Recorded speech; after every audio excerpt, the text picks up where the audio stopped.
wild storm arose. As Ariel watched, the ship was caught in the violent waves. Winds howled and lightning struck the ship. Soon the ship was on fire. The little mermaid looked on from just beneath the water surface helplessly. Just then, a huge wave crashed over the deck. In a flash of lightning, Ariel saw that Prince Eric was thrown into the sea. As fast as she could in the raging waves, Ariel caught hold of Prince and brought him to the sea surface. The prince was unconscious. Then in the raging storm, she swam with the prince towards the seashore. The ship, along with the sailors, had meanwhile gone down into the sea.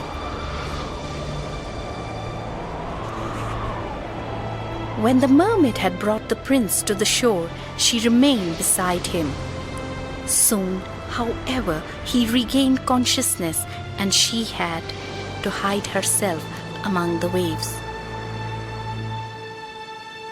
Just then, a young girl saw the prince. She thought that he was hurt and called for help. Then she took him away in her carriage.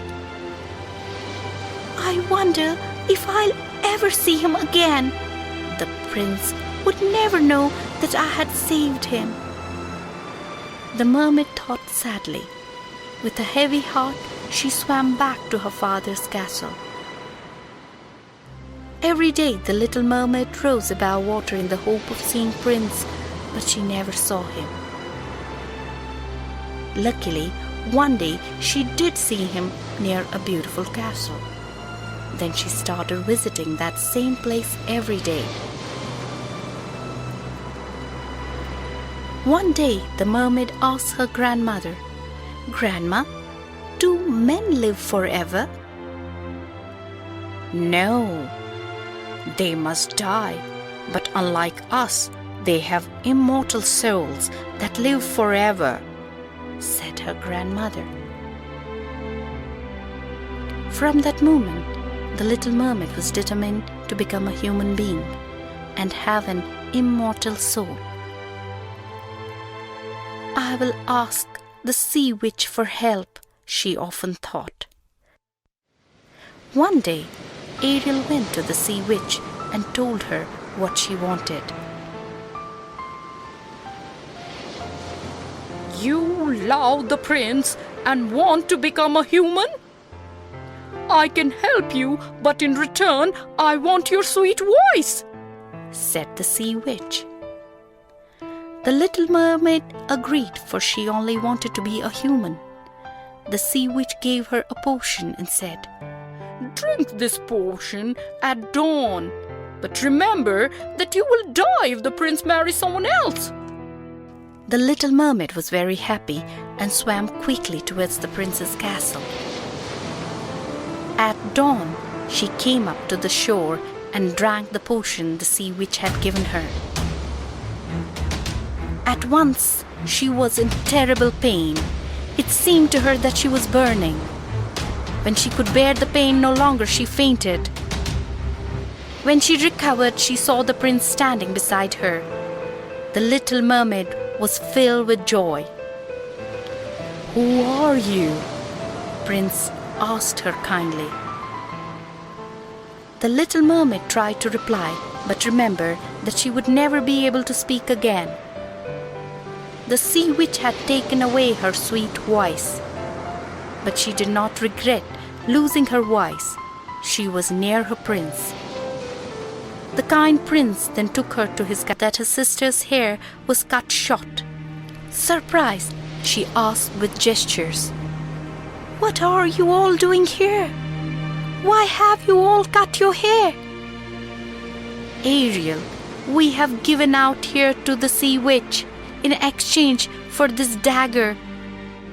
You must pierce it through the prince's heart. You will once again become a mermaid the moment his blood will fall on his feet. Also, you will not die, dear sister," said her sisters. The little mermaid took the dagger from her sisters, But as she went towards the prince's room, she stopped.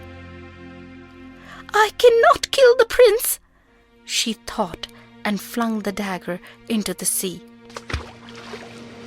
The next moment, the sea water turned red, and before his sisters could understand anything, the little mermaid jumped into the sea from the ship's deck. But instead of falling down into the sea, the little mermaid felt as if she was rising higher and higher into the sky. Hundreds of transparent beings were flying in the air around her. They surrounded her and said, "We are the daughters of air. You are one of us now. Come with us. With your good deeds, you have earned an immortal soul." Ariel, the little mermaid, got everlasting happiness, for she had sacrificed her life for the prince whom she loved.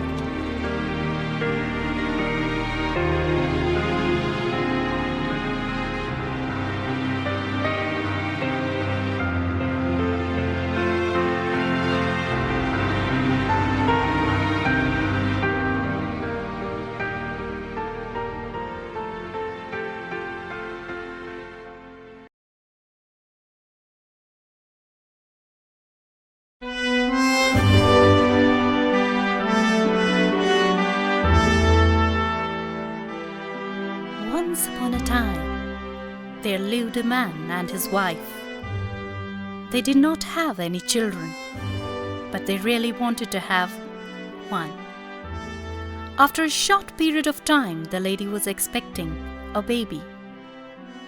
One morning, when she was looking out of her window, she saw a beautiful lettuce garden next door. From that moment, she could not think of anything else except that lettuce. "I wish I could eat them."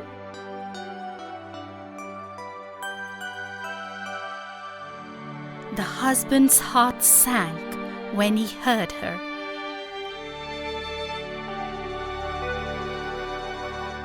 This garden belonged to a wicked witch who would let no one to enter.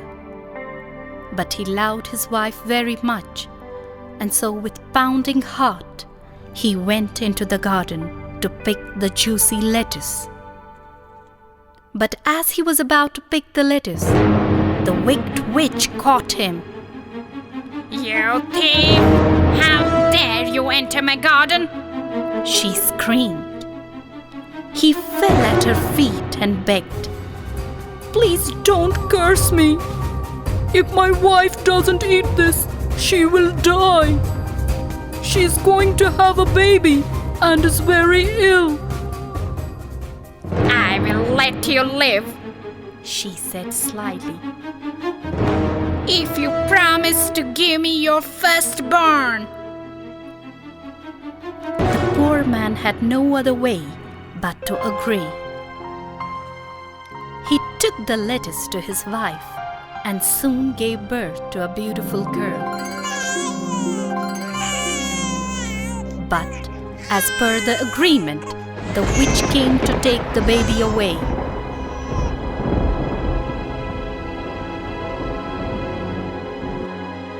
The beautiful girl was named Rapunzel, and the witch took her to faraway land and locked her in a high tower. The tower had no doors or stairs. There was only a window on top. The only person whom Rapunzel ever saw was the wicked witch. She grew up to become the most beautiful girl, with pretty eyes, beautiful voice, and her golden hair grew very, very long. All day long, when Rapunzel was alone, she would sing and weep. Such lovely things are yours and mine forever. The peaceful streams, the murmurs of the sea, the far-off hills that glow with purple heather. Such lovely things God made for you and me. Hey birds, sing with me. I'm alone. Come, be my friend. Rapunzel wanted to go out and explore the world, but she was locked in that high tower. Every day, the wicked witch came to the tower with food. She stood at the bottom of the tower and shouted, Rapunzel! Rapunzel! Let your hair down! Rapunzel would drop her long braided hair through the window. The witch used the hair as a rope to climb into the tower.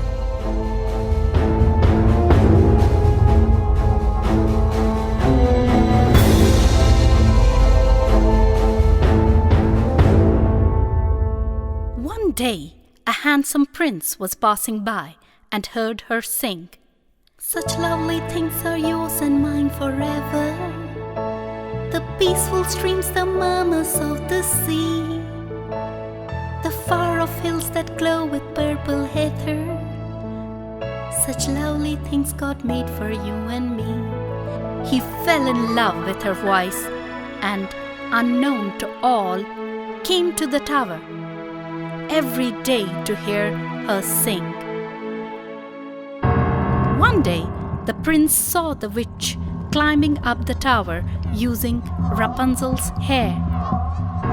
The next day, the prince too called out to Rapunzel, "Rapunzel, Rapunzel, let down your hair," he said.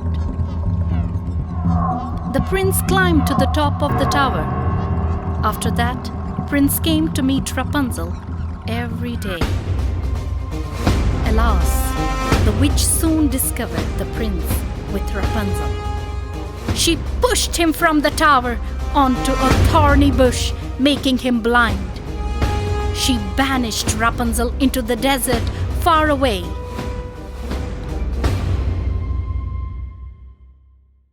Many years passed. The blind prince wandered alone and finally reached the same desert. One day he heard a familiar voice singing, "Such lovely things are yours and mine forever.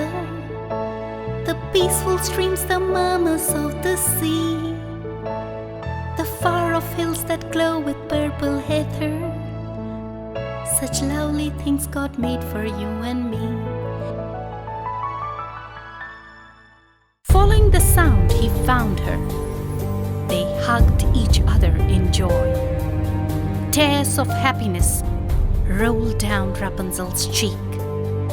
As the tears fell on the prince's eyes, he regained his vision.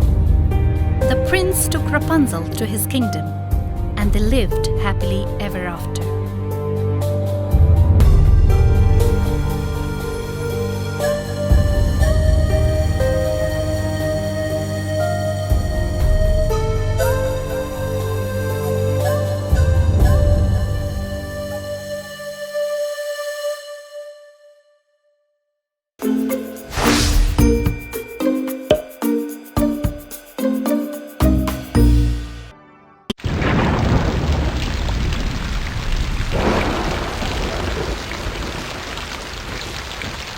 Hey Peter, Anna, it's raining heavily. Come inside.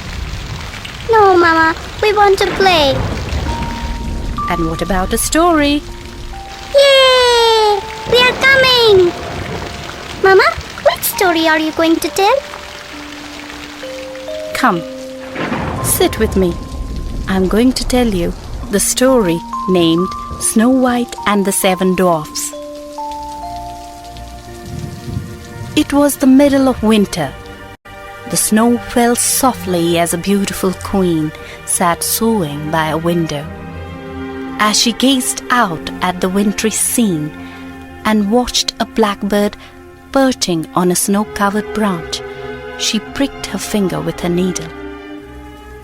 "How I wish I had a daughter with skin as white as the snow, lips as red as my blood, and hair as black as a blackbird," she thought. Not long afterwards, the queen did indeed have a pretty baby girl who was just like the one she had wished for. The queen called her daughter Snow White. Sadly, the queen died soon after Snow White was born, and Snow White's father, the king, married again. His new queen was very beautiful but vain. Every day she would go to her magic mirror and say, "Mirror, mirror on the wall, who is the fairest of them all?" And the mirror would reply, "You, O Queen, are the fairest one of all." Then the queen would smile because she knew that the mirror always spoke the truth. The years passed, and Snow White grew into a beautiful girl. One day, the queen looked in the magic mirror and said, "Mirror, mirror on the wall, who is the fairest of them all?" And this time the mirror replied, "You are fair, O Queen, it's true, but Snow White is fairer now than you." The queen was so angry and jealous that she decided Snow White must die at once. She sent for her huntsman and told him to take Snow White deep into the forest and kill her. He must then bring back her heart to prove she was dead. The huntsman led Snow White deep into the forest.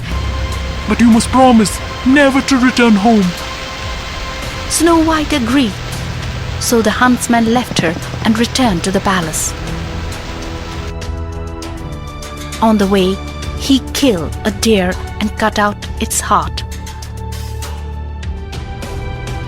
He took this to the queen and pretended it was Snow White's heart. Poor Snow White wandered through the forest feeling tired, lonely, and very hungry.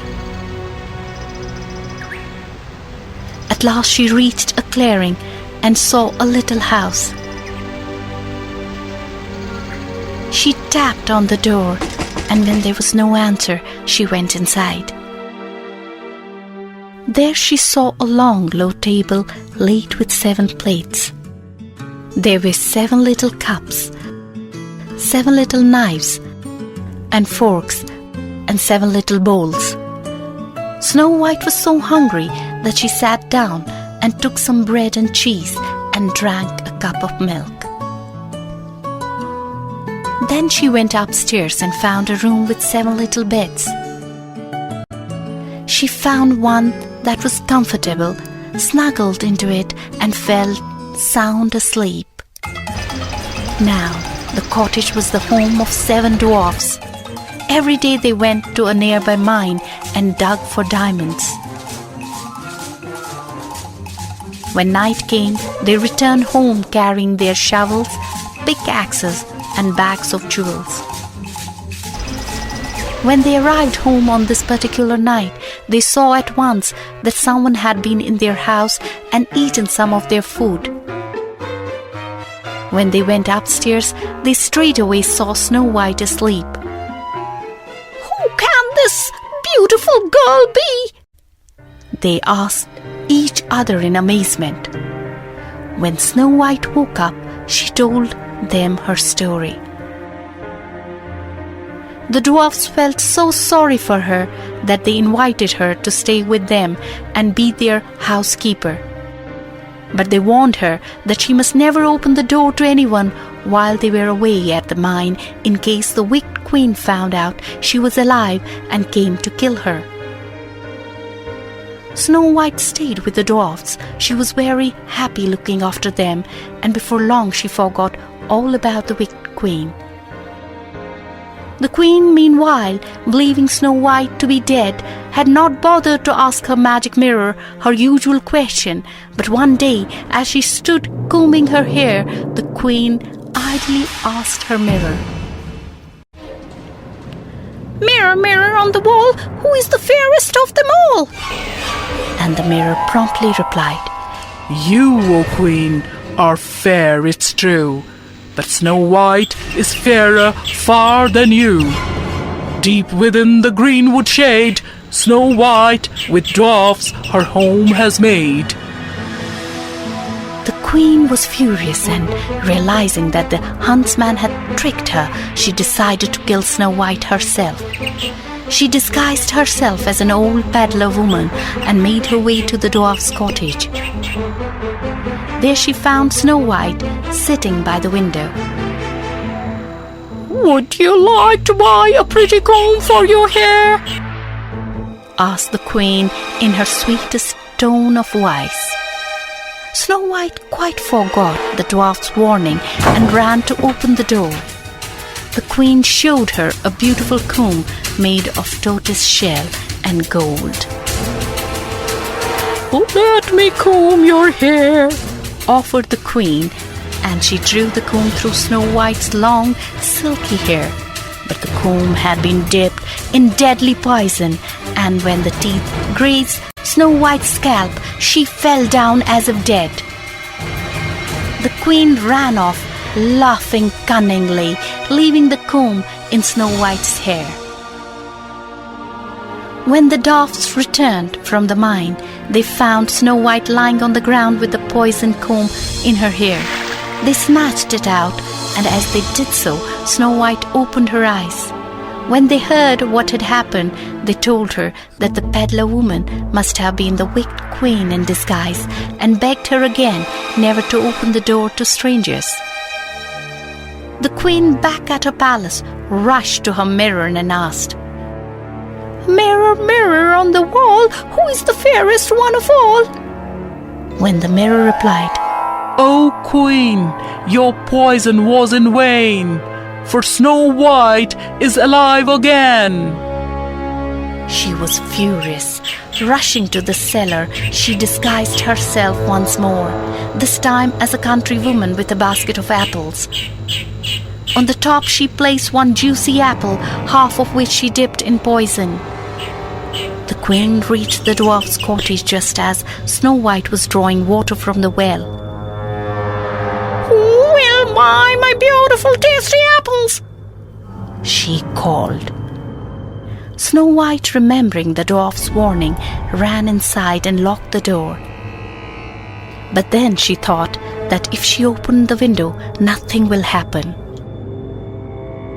"Let me see your apples," she called, leaning out of the open window. Taste this one, pretty lady. It's the best, said the queen sweetly, holding out the poisoned apple. Then, seeing Snow White hesitate, she cut the apple in half and ate the part she knew had no poison on it. Snow White took the other half, and no sooner had she taken a bite than she sank to the floor dead. The queen smiled, sure that this time the poison would work. She rushed home and spoke to her magic mirror again. Mirror, mirror on the wall, who is the fairest one of all? This time the mirror replied, You, O Queen, you are the fairest of them all. The wicked queen smiled with satisfaction. When the dwarfs came home and found Snow White dead, they made a glass coffin and laid her in it.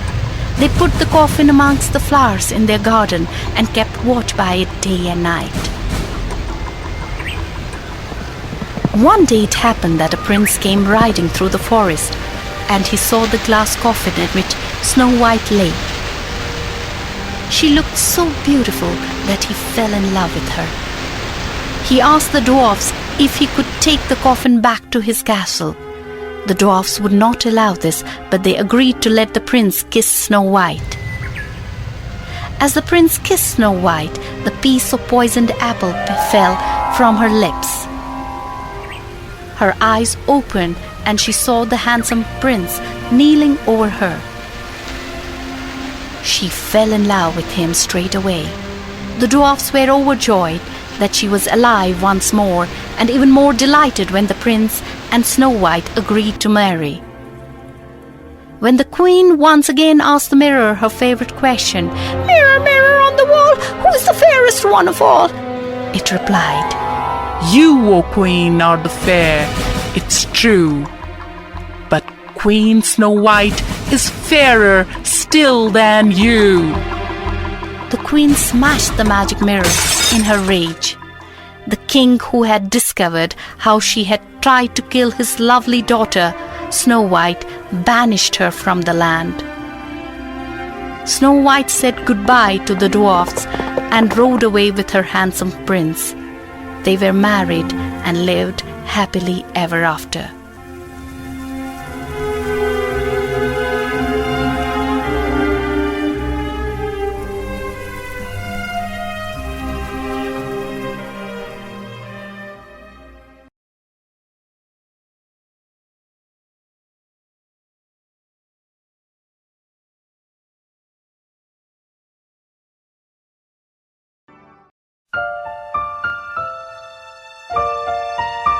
The Thirsty Crow. Teacher, I can't get the book from the shelf. It's too high for me. Nothing is impossible, dear. Where there's a will, there's a way. I didn't get it, teacher. Come on, listen to this beautiful story and you will understand everything. On a hot summer day, a crow was flying high up in the sky. After a long flight, the crow was tired and thirsty. He gazed here and there to find some water, but there was none. Suddenly, the crow saw a big earthen pot. He happily flew down to the pot and peeped in with great hope. But the water was at the bottom of the pot. The thirsty crow tried hard to reach the water. However, he couldn't succeed. Crow was thirsty and there was no other source of water. So, he began thinking of ways to get water from the pot. He looked around and found some pebbles lying on the ground. Suddenly, an idea sprang to his mind. The crow picked up the pebbles in his beak one by one and dropped them in the pot.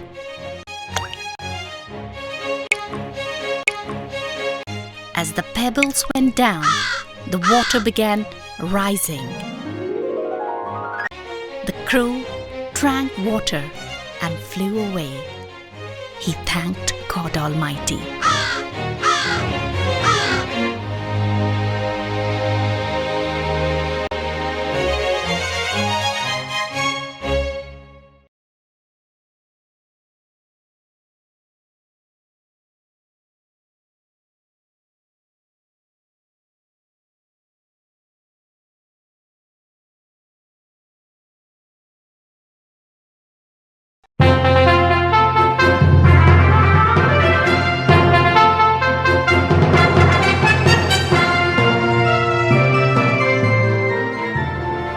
Once upon a time, there lived a beautiful girl called Cinderella. She lived with her father, stepmother, and 2 stepsisters. After the death of her father, the wicked mother and her daughters began treating Cinderella like a slave. They made her do all the household chores and never made her feel part of the family. Cinderella used to feel very lonely.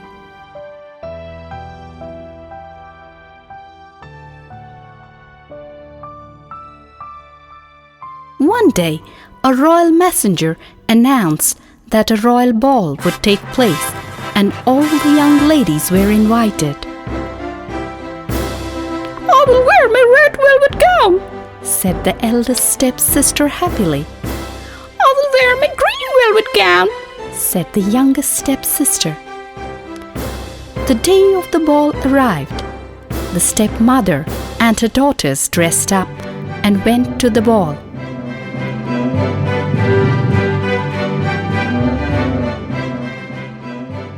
Cinderella stood near a window and watched them go. I wish I too could go to the ball, she thought sadly. Suddenly, a fairy godmother appeared before her.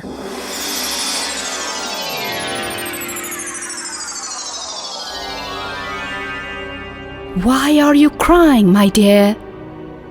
Do you want to attend the royal ball? She asked kindly. Yes, but how can I go to the ball dressed in rags? Cinderella asked the fairy. Wipe your tears. Bring me a pumpkin, 6 mice, and a rat, said the fairy godmother. At once Cinderella obeyed. The fairy godmother touched the pumpkin with her magic wand. Instantly it changed into a beautiful golden coach. Then the fairy godmother turned the mice into 6 horses and the rat into a coachman. Now all you need is a nice dress, said the fairy godmother. She lightly tapped Cinderella with her wand. Immediately her rags changed into the most beautiful gown she had ever seen. Now Cinderella looked like a princess. As Cinderella sat in the coach, the fairy godmother warned her. Remember, you must return before midnight or the magic will be over.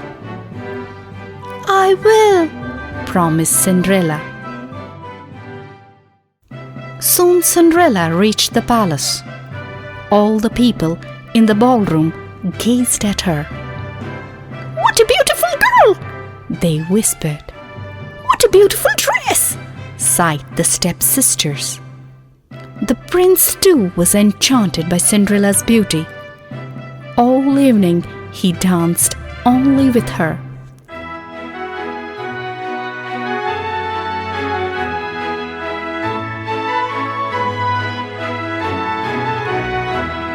Suddenly, as the clock began to strike midnight, Cinderella remembered Fairy Godmother's warning.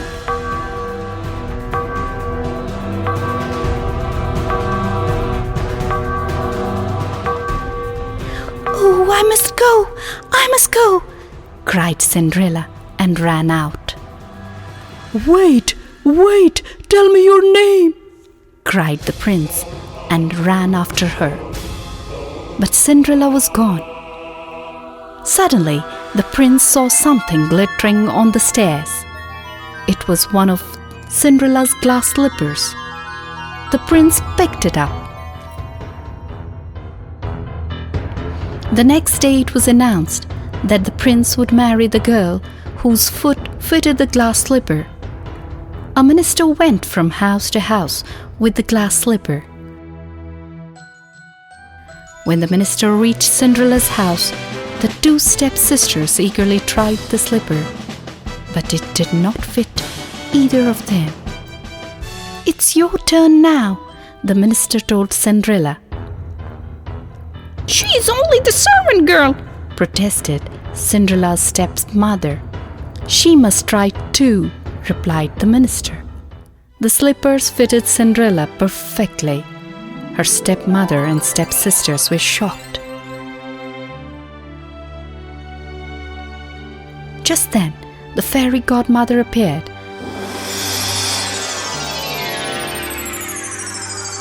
and changed Cinderella into a princess. She's the princess from the ball, gasped the stepsisters. Cinderella got married to the prince, and they lived happily ever after.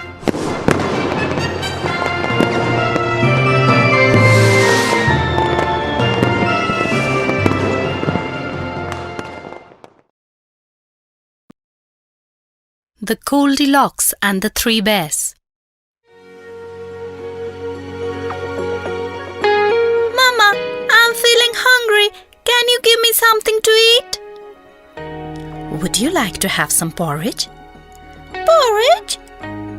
Do you know about the family of bears who loved porridge for breakfast? No, Mama. Tell me more. Okay, come sit next to me and listen carefully. Once upon a time, there were 3 bears who lived in a cottage in a forest. Father Bear was very big and had a deep, growly voice. Mother Bear was medium-sized and had a soft, middling, deep voice. Too much hot.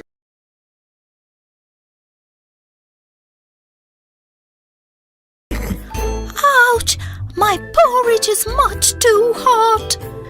Cried Mother Bear in her soft, middling, deep voice. Ouch! My porridge is too hot. I have burned my mouth. Squeaked Baby Bear in his tiny, squeaky voice. Let's go for a walk in the forest while our porridge cools down, suggested Mother Bear, and off they went.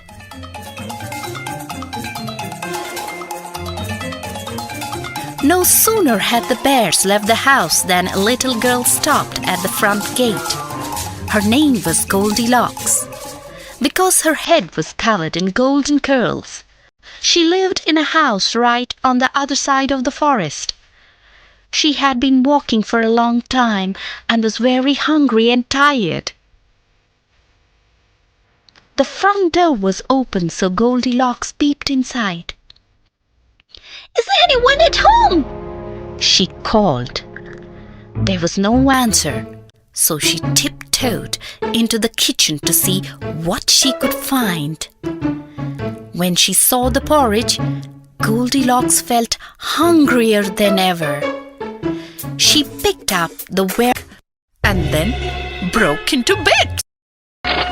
Goldilocks was sorry about the chair, but there was nothing she could do. She still felt tired, so she went into the bedroom. There she saw 3 beds, a very big bed, a medium-sized bed, and a tiny little bed. I will just have a little sleep before going home. So Goldilocks climbed up onto the very big bed.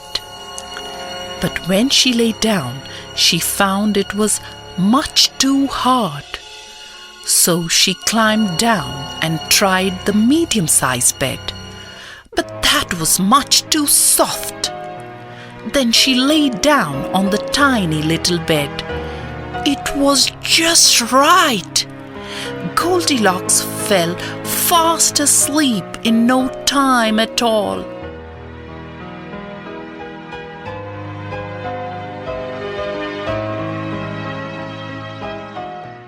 Soon afterwards, the 3 bears came home for breakfast. They stared at the bowls of porridge on the kitchen table. Who's been eating my porridge? Roared Father Bear in his deep, growly voice. Who's been eating my porridge? Cried Mother Bear in her soft, middling, deep voice. Who's been eating my porridge and eaten it all up? Wailed Baby Bear in his tiny, squeaky voice. Then Father Bear looked at his very big chair. The cushions were all crumpled. Who's been sitting in my chair? He roared in his deep, growly voice. Mother Bear looked at her medium-sized chair. Its cushions too were all crumpled. Who's been sitting in my chair? She cried in her soft, middling, deep voice. Baby Bear looked at his tiny little chair. Who's been sitting in my chair and broken it into pieces? He wailed in his tiny, squeaky voice. Someone's been in our house, roared Father Bear. Let's look in the other rooms. the three bears went into their bedroom. Father Bear looked at his very big bed, which had a rumpled cover. Who's been sleeping in my bed? He roared in his deep, growly voice.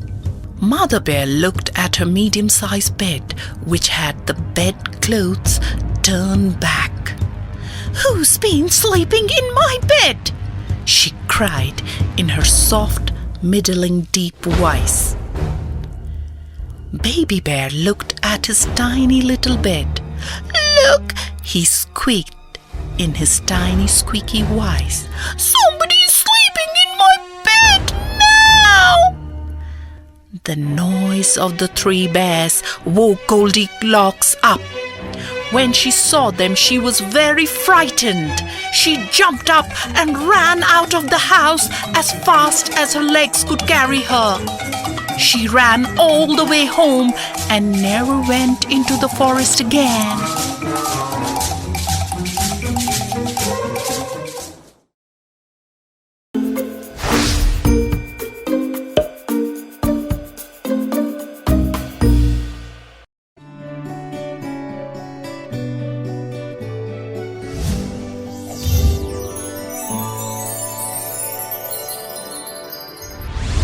Hey, Danny Dims.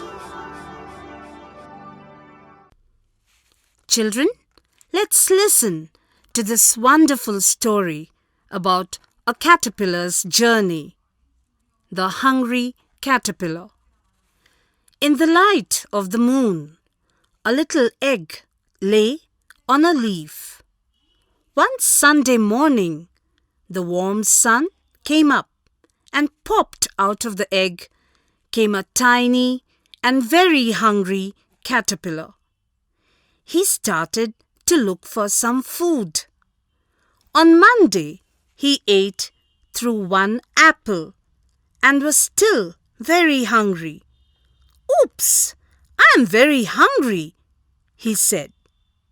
On Tuesday, he ate through 2 pears. He screamed, "But I'm hungry again. I want some food."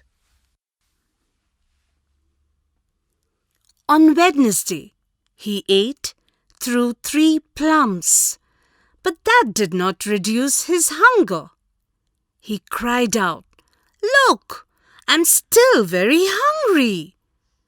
On Thursday, he ate through 4 fresh strawberries and was still very hungry. He groaned, "I'm hungry and I still want to eat." On Friday, he ate through 5 sweet mangoes, but he was still very hungry. On Saturday, he ate through 1 piece of chocolate cake, 1 ice cream cone, 1 slice of Swiss cheese, 1 slice of watermelon, 1 lollipop, 1 piece of cherry pie, and 1 cupcake. That night, he cried, "Ouch! My stomach is aching." The next day was Sunday again. The caterpillar ate through 1 nice green leaf, and after that he felt much better. He grinned, "Oh, I'm fine now. My stomach doesn't hurt anymore. Yippee!" He was not hungry anymore. Also, he was not a small caterpillar anymore. He screamed, "Hey, I am a biggie now. Look at my size. I'm no more tiny. Ha ha ha." Then he built up a small house called a cocoon around himself. He stayed inside for more than 14 days. He said, "Let me nibble a hole and push myself out of the cocoon." Then a magic happened. Abracadabra, abracadabra. The caterpillar had turned into a beautiful butterfly. He was so happy about it. He screamed with joy. "Hey, have a look at me. See how beautiful I am. And I can fly way up high in the sky."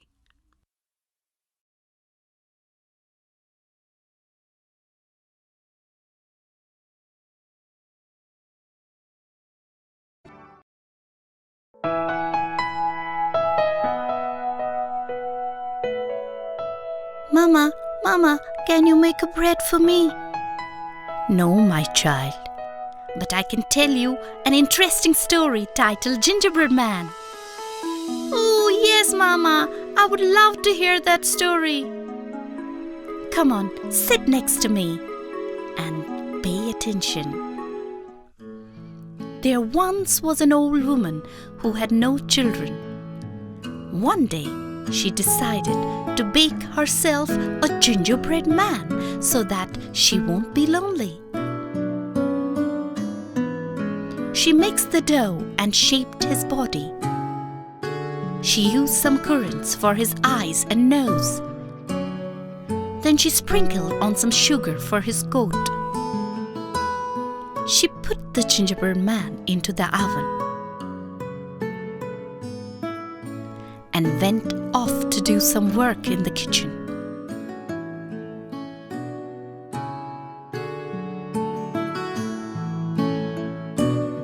When it was time to take it out, she heard a sound coming from the oven.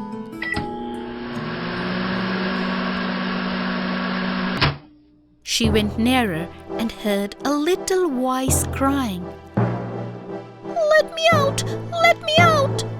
The old woman was a bit frightened. She bravely opened the oven door, and to her great surprise, out jumped the little gingerbread man. He ran about the kitchen and then went right out the door. The old woman got over her surprise and started to run after him. She shouted, "Stop, little gingerbread man, stop!" But the gingerbread man kept on running.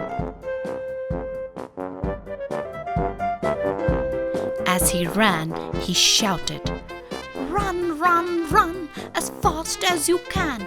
You can't catch me, I'm the gingerbread man." "Come back," cried the old woman. "No, no, no, no, no, I won't come back. I would rather run than be your snack. Bye-bye." He ran down the road towards the old woman's cow. The cow lifted its big head. It was very surprised to see a little gingerbread man running by itself. The cow looked closely at the gingerbread man and saw that he would be a nice little snack. The cow said, "Stop, stop, stop, little gingerbread man. I'm sure you taste better than this dry grass." But the gingerbread man kept running and he called out, "Run, run, run, as fast as you can. You can't catch me, I'm the gingerbread man." "Hey, come back, come back. No, no, no, no, no, I won't come back. I would rather run than be your snack. Ha, ha, ha, ha, ha." Gingerbread man kept running and running and running, and soon he met a horse. The horse looked closely at the gingerbread man and saw that he would be a tasty little treat. The horse said, "Stop, little gingerbread man. Please come here and let me have a good look at you. You look very good to eat." But the gingerbread man just kept running and he called out again, "Run, run, run, as fast as you can. You can't catch me, I'm the gingerbread man." "Hey, come back, come back. No, no, no, no, no, I won't come back. I would rather run than be your snack." Sure enough, the speedy horse could not catch the little man, but just then a fox jumped out of the bushes. "Stop! Stop! Little man," said the fox. "I want to talk to you." But the gingerbread man ran on ahead of the fox, shouting, "Run, run, run, as fast as you can. You can't catch me. I'm the gingerbread man."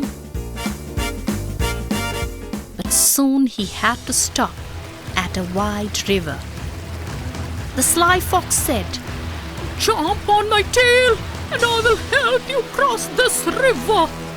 The fox, with a quick flip of his head, the fox tossed the gingerbread man into his mouth and gobbled him up. Then he said, "And that was a jolly good meal."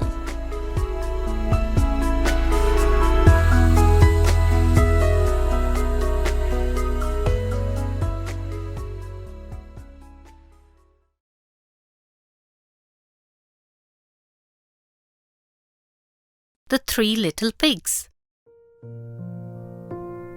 "Mama, tell me, which house is the strongest house?" "The house which is made of bricks and cement and iron." "Oh, Mama, my teacher has given me a project. I have to gather information about different houses." "Oh, that sounds interesting. But have you heard of this story? The Three Little Pigs?" "No, Mama, I would love to." "Okay, come sit. I'll tell you this beautiful story of Three Little Pigs." A mother pig once lived in a farmyard with her 3 little pigs. They had plenty of food to eat, and the little pigs grew up strong and healthy.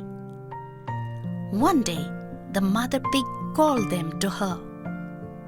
"You are growing up so fast," she told them. "Soon there will be no room for us all here in the farmyard.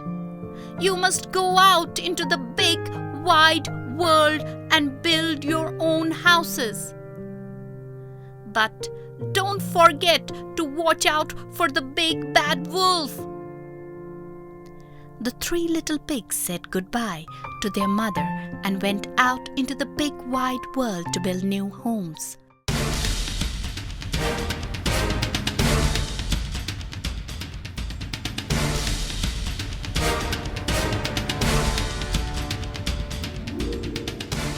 Before long, they found a big pile of straw. "I will build my house with the straw," said the first little pig. He mixed the straw with some sticky mud and built his house. "It doesn't look very strong," said the third little pig, watching his brother at work.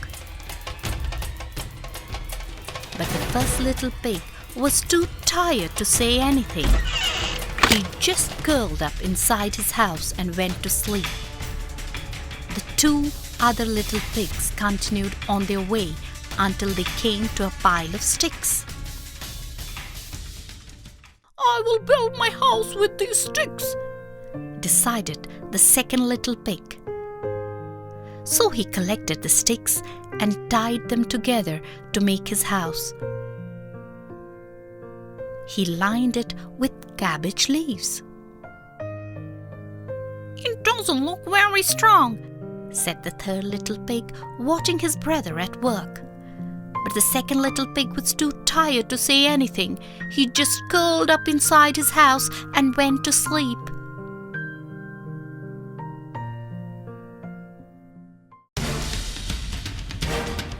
The third little pig went on his way until he came to a brickyard. The workers kindly gave him a cartload of fine bricks to build his house. It took a long time for the third little pig to build his house. His brothers laughed at him and said it was a waste of time. But the third little pig just carried on until he had built a fine, strong house.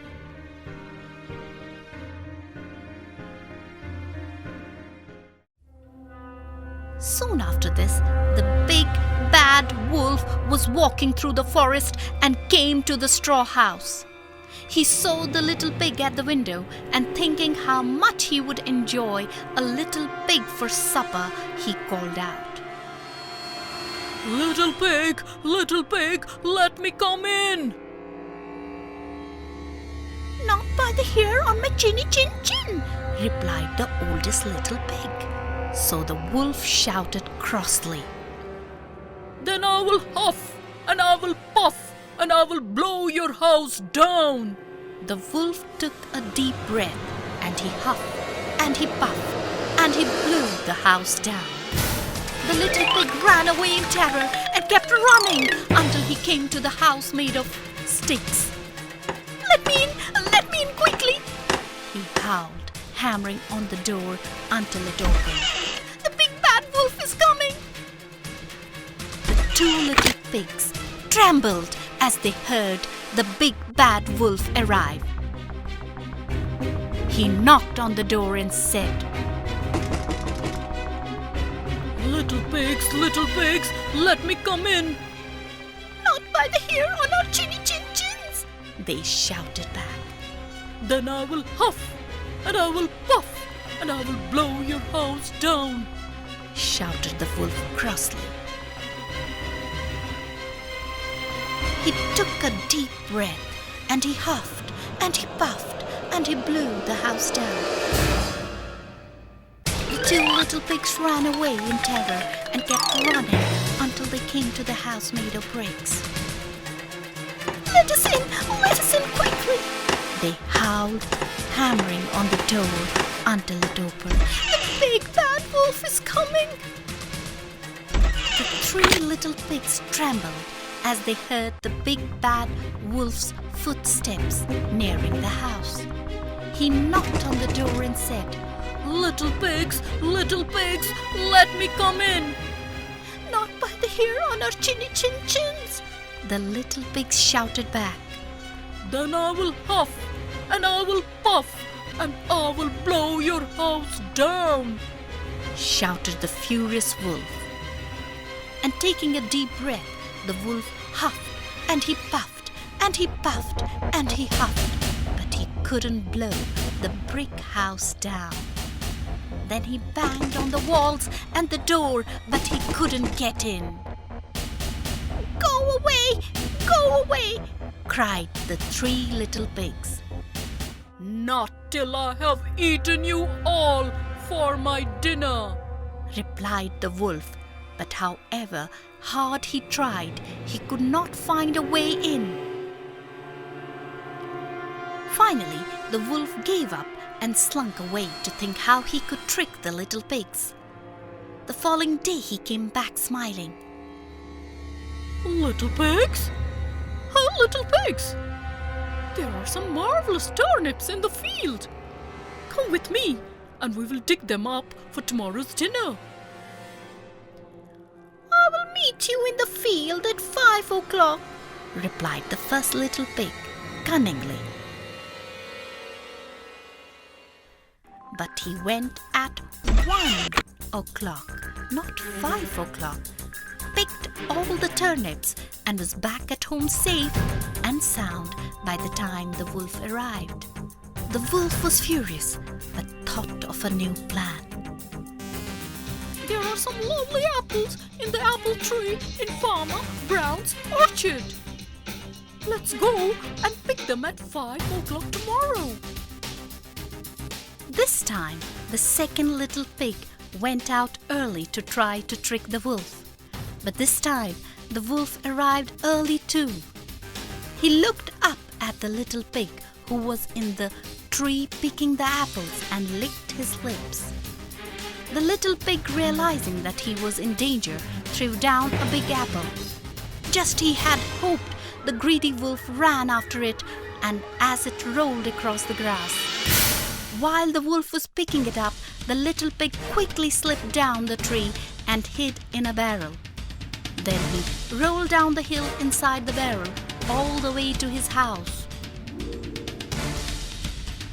The wolf was furious that the little pigs had got the better of him again. He was more determined than ever to catch the 3 little pigs and have them for dinner.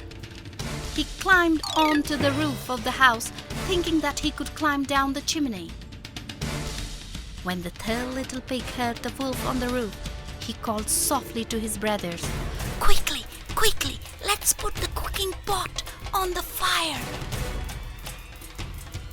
When the wolf came down the chimney, he fell straight into the pot with an enormous splash.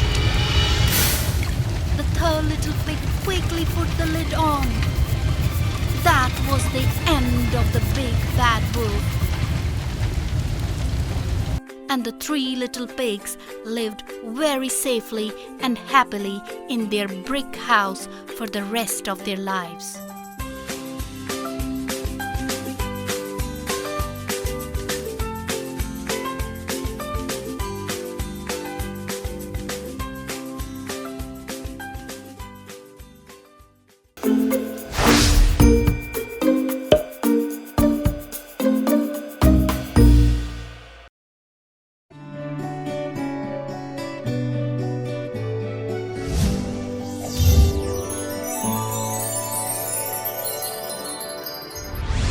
Hey, Danny Dims. Mother, I'm bored. Could you please stop working and talk to me? Bored?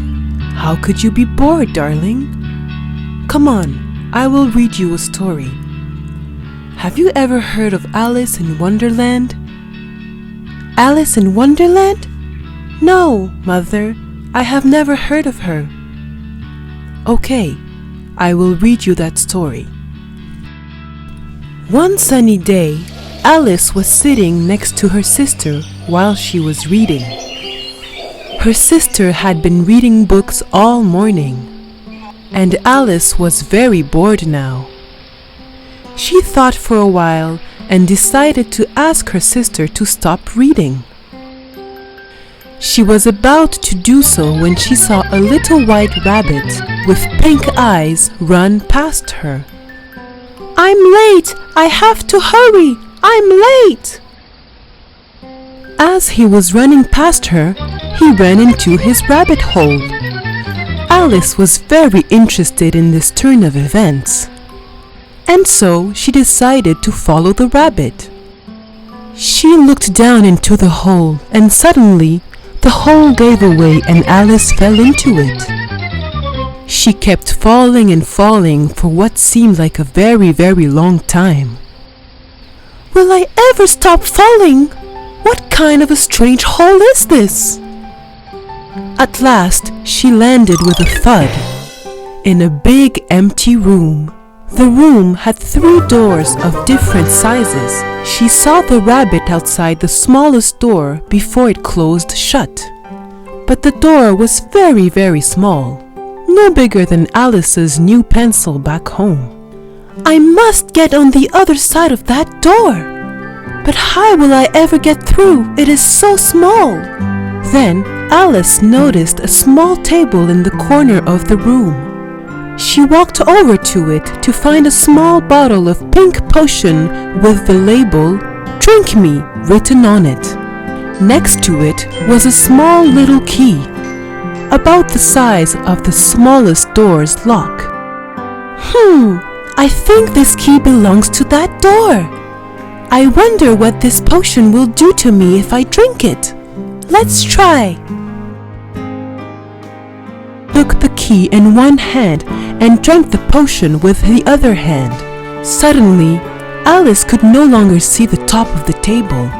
She was becoming smaller and smaller. She was shrinking. The empty bottle of the pink potion became too heavy for her. What is happening to me? I'm shrinking. Once Alice was small enough to go through the smallest door, the shrinking stopped. Alice quickly ran to the door, opened it, and ran out.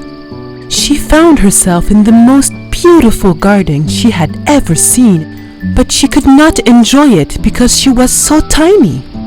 And all the flowers and plants were so big compared to her. Oh, I wish I were bigger. Hearing her talking, the White Rabbit came to her and told her very rudely, "Go to my house and get my gloves and fan." Alice did not know why the rabbit was so rude to her. Maybe he did not like being followed. Nevertheless, she decided to follow the rabbit's instructions because she was so curious and wanted to see the rabbit's house. When she entered the rabbit's home, she saw a yummy-looking cake on the kitchen top. It had a sticker on its plate that said, "Eat me." Alice was very hungry by then. She had missed lunch, so she decided to eat the cake. As soon as she took one bite of the cake, she started to get big again. Soon she could not fit into the house anymore, and she could not see the rabbit's gloves anywhere, but grabbed his fan and decided to run out of the house. As soon as she came out, she started shrinking again. Oh no! What is this? Will I ever be back to my normal size again? One of my mushrooms makes you grow tall, and the other side makes you shrink. Alice turned around to see who was talking to her. It was a caterpillar sitting on a mushroom. She quickly ate a piece from the side he was pointing to, and she came back to her normal size. She thanked him for his help and asked, "How do I get back home? Could you please tell me that?" "That path leads to the Mad Hatter, and the other one to the rabbit's home." This time, it was a cat that was sitting in a tree talking to Alice. Alice thanked him and took the path to the Mad Hatter. She did not want to meet the rude rabbit again. "I will meet you in the evening at the Queen's palace," said the cat. Halt! To go further, you must answer my question correctly. Oh, I love riddles. Please do ask me your question. Tell me, why is a raven like a writing desk? Alice thought for a while, but she did not know the answer to the riddle. "Oh, I don't know the answer to your question. Could you please tell me why?" Alice asked the Mad Hatter. He was taken aback. No one had ever asked him what the answer was to his own riddle. Oh well, I don't know either, he replied. We don't know anything around here. You can go ahead onto the path. And so, Alice proceeded to the Queen's castle, where a game of croquet was on. The Queen was very unkind and unreasonable. If she did not like someone, she would instruct her soldier to be off with his or her head immediately. Her guards had made a mistake earlier that day, and so she had turned them into cards for the game. When the Queen saw Alice, she instructed her to play with her. "You will play croquet with me, and if I lose, it will be off with her head." "Oh, yes, Your Majesty," Alice replied. Alice was very careful, but the Queen was terrible at this game, and Alice had to try really hard to lose. "Ha! You lost," said the Queen. "If I want to, I will have your head for it." But trumpets started to play from far away, and the White Rabbit hopped forward. "The royal court is now in session, and you will be tried." "Tried? For what? I haven't even done anything," said Alice. "You have been accused of stealing heart-shaped tarts from the Queen's kitchen. First, you don't know how to play croquet," said the Queen, "and then You dare steal tarts from my kitchen. You should be punished. Off with her head. This is silly, said Alice.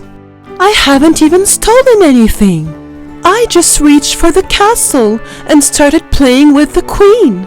She looked at the White Rabbit, the Mad Hatter, the Caterpillar, and the Talking Cat. They were all looking at her and smiling. What's going on? Alice felt someone touching her arm. It was her sister. Wake up, Alice. You fell asleep next to me. It's time for lunch. What a strange dream I had. I promise I will never complain of being bored while you read again. Wow, Mother, that was such a strange story. Next time you sit to talk to me, I too will write my own story instead of getting bored. Okay, sweetheart, but I have to be the first one you tell it to, okay?